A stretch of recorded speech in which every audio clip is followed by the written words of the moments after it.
8200, вот, пожалуйста, накапало. Да, посмотрите. Круто? Довольно?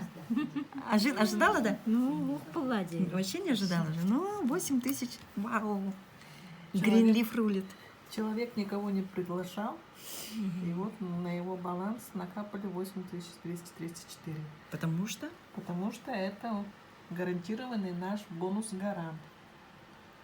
Один из видов вознаграждений нашей компании. Да, потому что одна ножка не выстроилась, люди упали в одну ножку, а она получила пассивный доход. Бұл Пассивный доход, ага. Сүрбе үстігін жағыттан ағыз тігінші екеме ағы он тет ағар. Так, ән еще подарок қылағын де. Еще подаргынан тоғыннаға де. Подарога бір бәті сүрбеттен тақатығын жалақ. Да, вообще здесь столько всего. И сейчас еще будешь покупать что? По ценам ниже, чем в хозмаркете. Вообще круто. Вот на эти же деньги возьмешь сейчас. Можешь все эти деньги вывести 8200. Ну, сейчас купишь в Белгороде.